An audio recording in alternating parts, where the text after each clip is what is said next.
Welcome to Pollen Weather by Pollen Wise App. It's Tuesday, July 14th. I'm Landon Bunderson, and this is the place for daily allergy news and forecasts. With weed pollen season ramping up soon, I know I'm going to hear from friends who are threatening to move. So I thought today we could talk about moving away from your allergies. But first, let's do the forecast.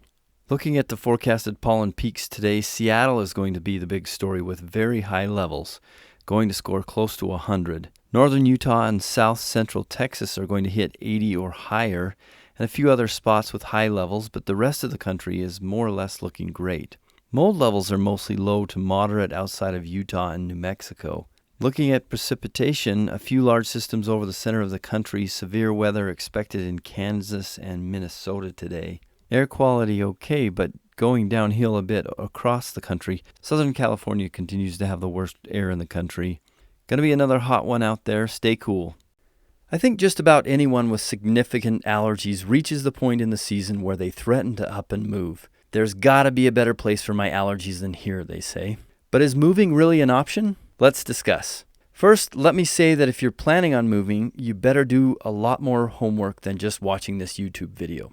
Okay, with that disclaimer out of the way, we're going to take an Abe Lincoln's doctor's dog approach to this discussion. There's an old joke about a writer who wrote a book about Abe Lincoln's doctor's dog because those were the three topics that the public was most interested in. It's a formulaic approach that sounds good in theory, but may or may not be good in reality. So in the spirit of Abe Lincoln's doctor's dog, we're going to review three formulas or scenarios where moving would be a great idea for you.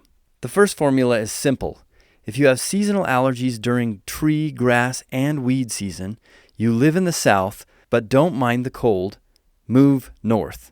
Just do it. Pick a place where the frost date is really early in the fall and late in the spring. This will ensure a short pollen season. Take a look at this National Weather Service frost map.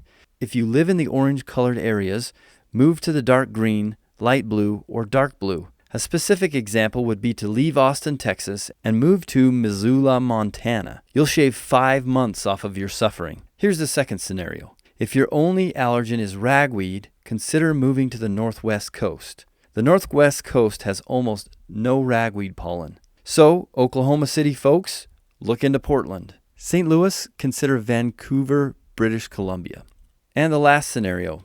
If you're allergic to mulberry pollen, and only mulberry pollen, also consider the Northwest, a place with very low mulberry levels. So if you live in Albuquerque or Las Vegas and you just can't take it anymore, head for Seattle. While moving might not be practical or even worth it, you might consider timing your vacation with the peak of your pollen season. And these scenarios might just help you choose a location for your vacation. At least it's fun to dream. Thanks for listening. Download the Pollen Wise app for the best pollen data on Earth. Like this video and subscribe to this channel for more forecasts and allergy tips.